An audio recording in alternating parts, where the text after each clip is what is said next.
What up, Fin Nation? It's your boy DC Kai, and we here with some Fins news. Just talking about, I want to talk about today about the Dolphins win streak. I'm watching a lot of analysts and things of that nature. Which when the Dolphins was losing, when they were 1-7, they was piling on Flores. They were piling on Tua. They're just crapping on the Dolphins. They took their time, pulled down their pants, and literally any excuse, anything that they could have said negative about the Dolphins, they did.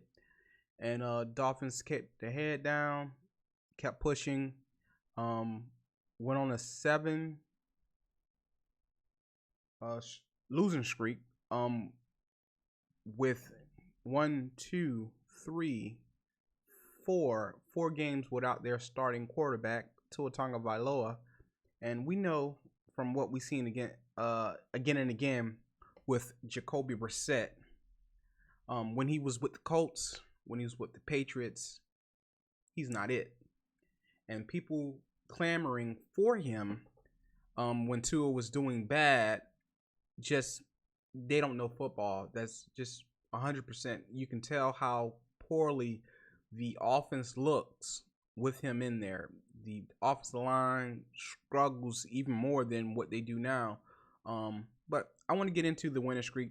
And one of the things that I've heard a lot is they face no one. First of all, the Texans just beat the Chargers. That's a thing.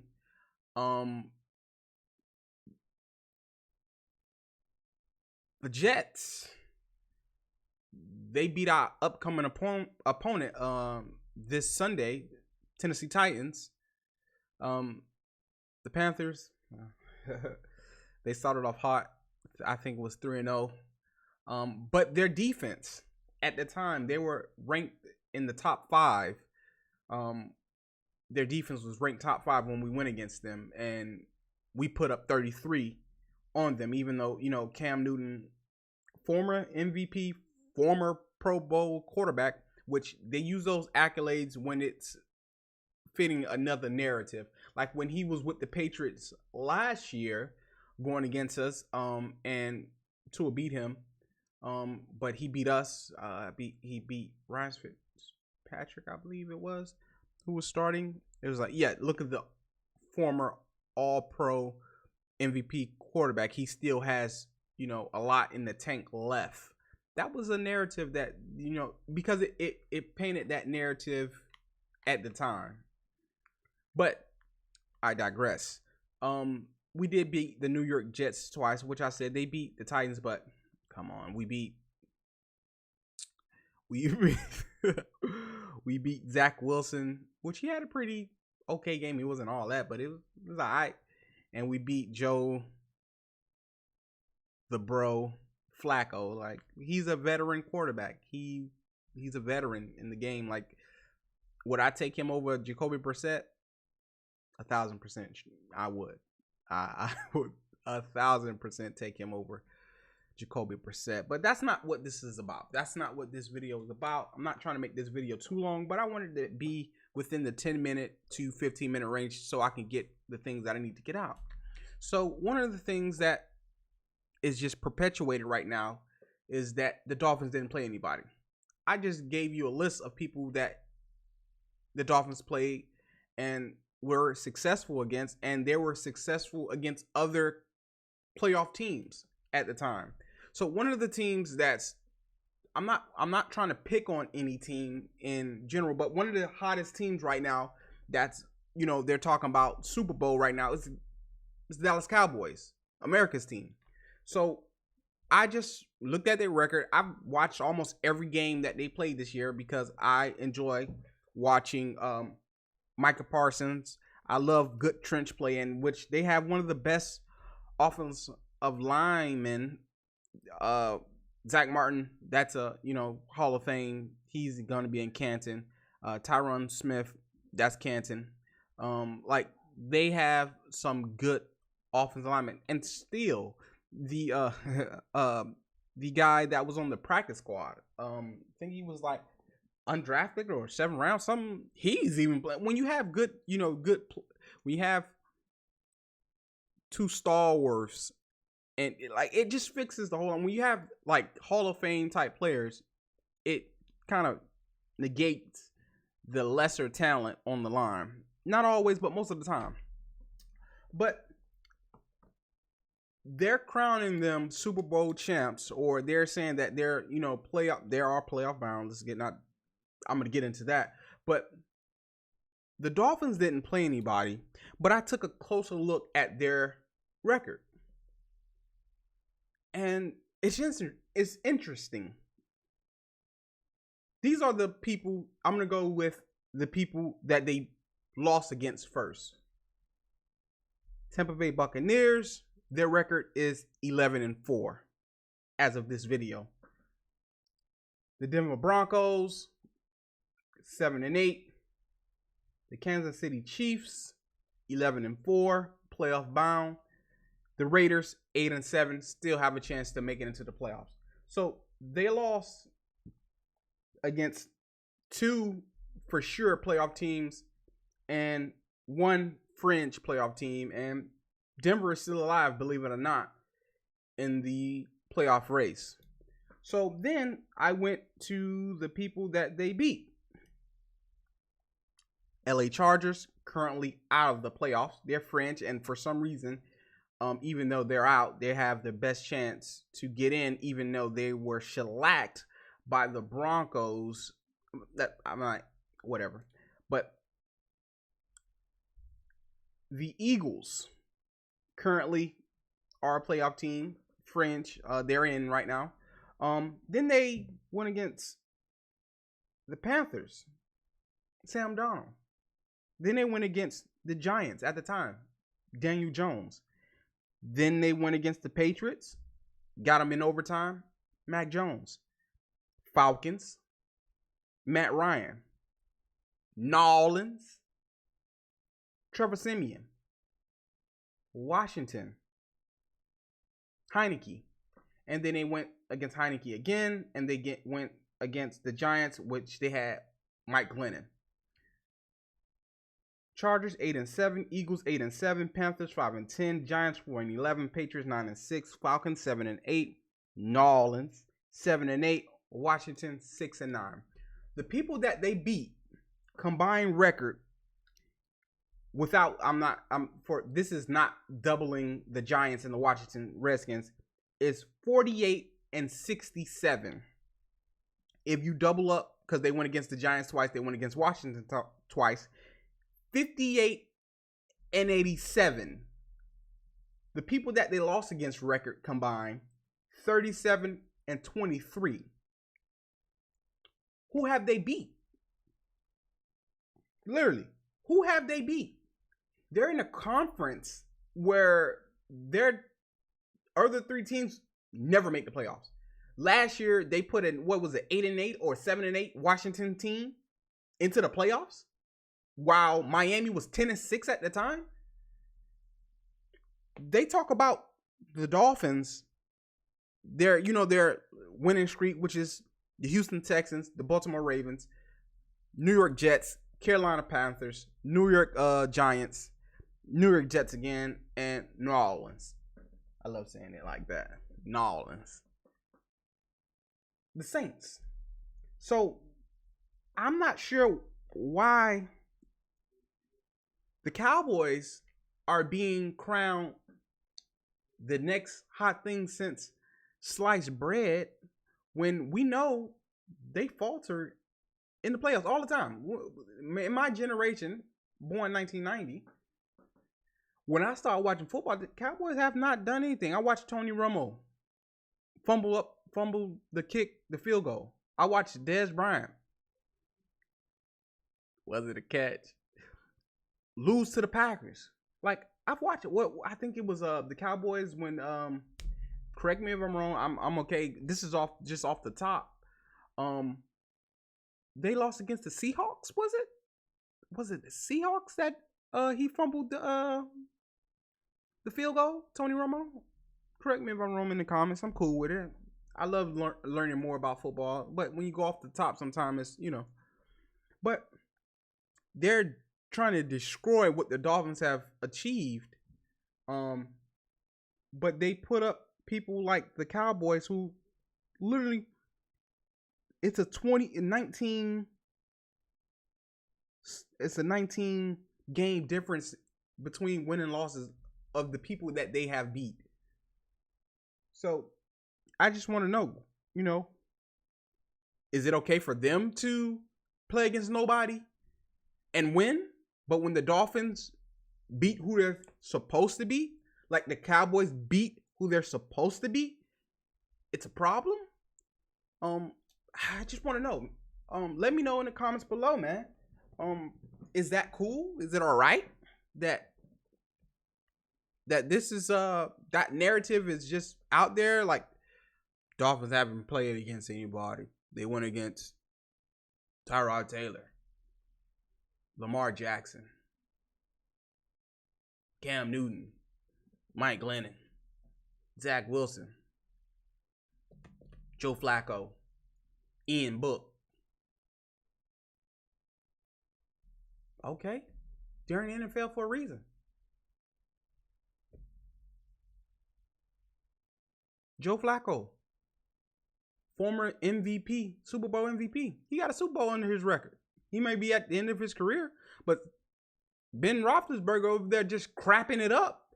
Nobody's saying anything about Joe Burrow beating on him. So, New Orleans Saints. I read something. Pro Football Focus they have the lowest amount of touchdowns allowed at like 16.6%, something like that, something crazy like that. They literally shut the GOAT, as some people say, Tom Brady, out. Scored 0 points. Quarterback at the time,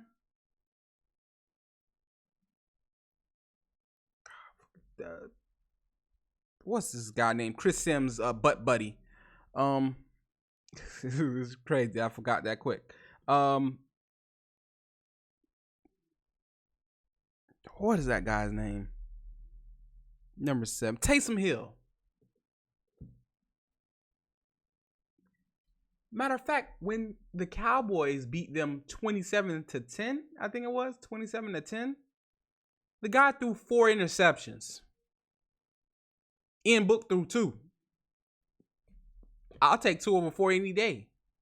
So let's stop that. Let's just stop. I just want to get my thoughts. Let you know that this narrative that they're running, or Dolphins fans, don't fins up, man. Don't listen to this craziness. Don't doubt your team. Don't doubt your defense. Don't doubt your offense. Don't doubt your coaching. After that video I made, the Dolphins has been kicking ass. They've been kicking ass. I made that when they went against the Ravens. Ever since then, Flores dialed in. The defense dialed in. The offense, except the offensive line, I'm just playing. The offense has been dialed in. Have they been running it up? They scored at least 20 points every game from the Ravens game, because Jacoby Brissett was the quarterback during the Houston game. Baltimore, they scored 22. Jets, they scored 24. Panthers, they scored 33. Giants, they scored 20. New York Jets, 31. New Orleans Saints, 20. New Orleans Saints don't allow that many touchdowns. Their defense doesn't allow that many touchdowns. And then the big thing that they put or perpetuated was 22 people was on the COVID list. That is true. Their starting cornerbacks was out there. Marcus Williams, their starting safety, was out there. Malcolm Jenkins, who normally plays in box and takes the tight end, which he shut down Gronk when he went against the Buccaneers. Gesicki didn't even have a crazy game. We didn't even go to the Gesicki like that. Demario Davis, which he's an outstanding linebacker, was not there. But the defensive front Hendricks, Jordan. They were there. Their front four was there. Their back, their safety, their corners, they were there. So they just, this narrative that they put, 20 people was out with COVID. Okay, it was mostly affected the linebackers. Dolphins don't run the ball that effectively. For the first time against, was it the Jets? Duke Johnson had 100. We haven't been having 100-yard rushes. That's not our game. Our game is the RPO, the quick pass, which people shit on us all the time. But Tom Brady ran crosses around us all day, every day. He ran crosses, he ran slants all day.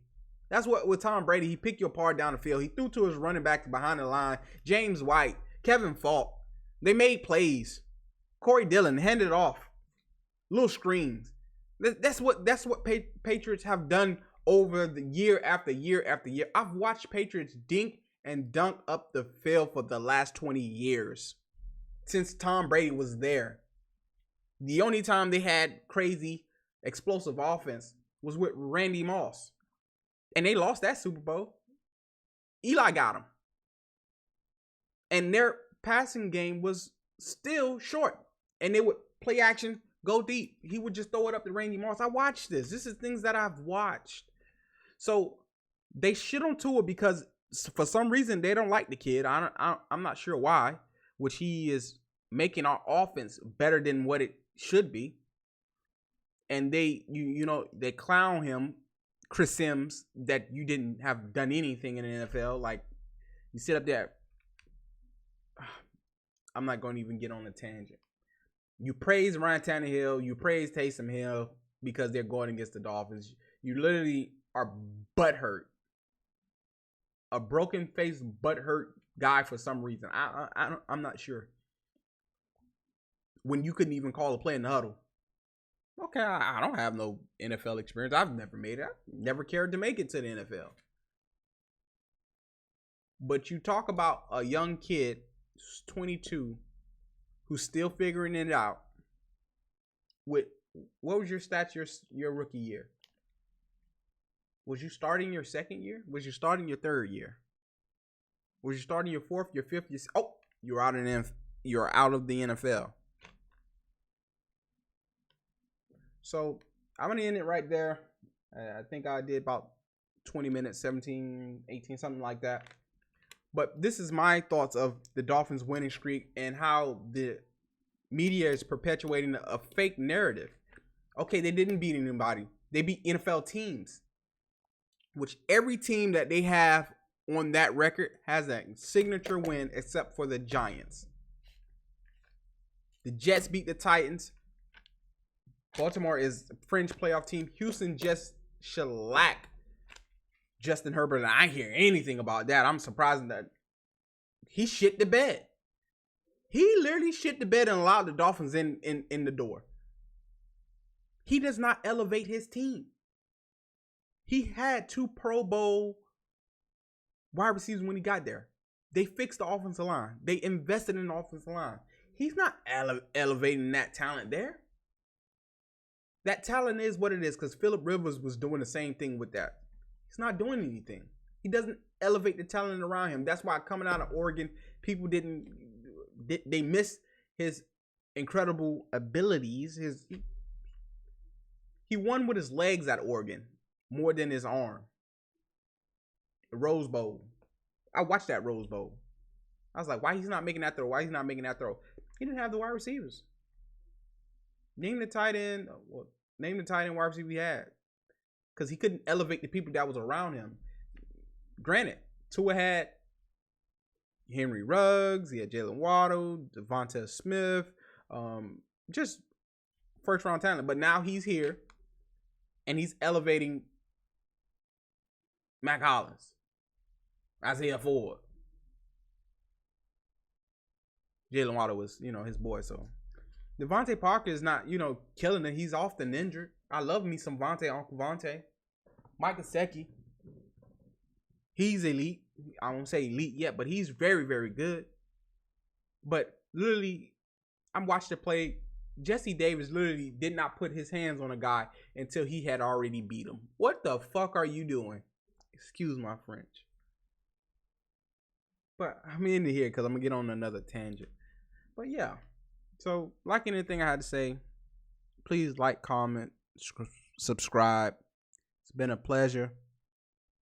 Peace and much love to you.